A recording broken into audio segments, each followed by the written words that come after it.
Everyone's talking about tokenization, but what are the assets that are going to be used to run this new system? Let's break it down. Step one is tokenized cash and treasuries. That's why BlackRock's BUILDL and Franklin Templeton's on-chain money market funds matter so much. These are basically building digital dollars backed by the safest collateral in the world. Why? Because institutions trust treasuries, and if you can move them on chain, you suddenly unlock a $1 trillion repo and collateral market that runs 24/7. Stablecoins like USDC and regulated versions of them will be huge because they let money actually settle on chain. Think of them like oil in a machine. Then add wholesale CBDCs, bank to bank digital currencies that central banks are testing in Singapore, Europe, and beyond. Once these are interoperable, that's when true atomic settlement across borders becomes possible. Here's where crypto native assets fit in. ISO 20022 tokens like XRP, XDC, XLM, HBAR, Algo, IOTA, Quant are being designed to handle messaging, interoperability, and liquid corridors. They're not memes, they are the utility rails. XRP for cross-border settlement, HBAR for enterprise compliance networks, Quant as a bridge layer, Algo and XDC in trade finance and banking flows.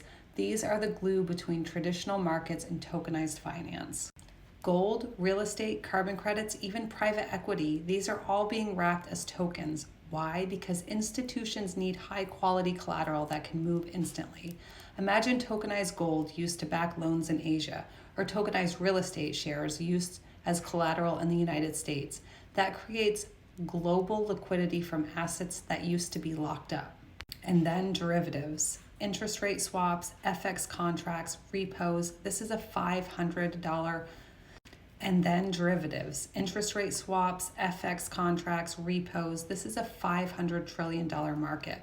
Right now, it's slow and clunky, but once these are tied to tokenized cash and collateral, margin calls can happen instantly. Collateral, auto top-ups, and settlement risk basically disappear.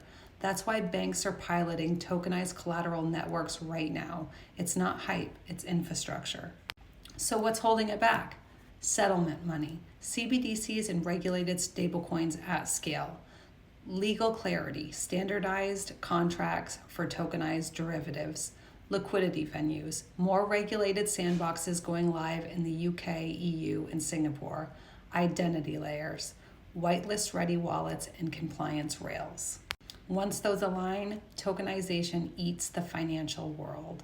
The assets that matter most: treasuries, stablecoins, gold, real estate, and yes, the ISO 20022 crypto sitting quietly in the background. They're the ones designed to carry the trillions. Tokenization isn't about speculation anymore. It's about rebuilding the rails of finance, and it's even closer than people realize.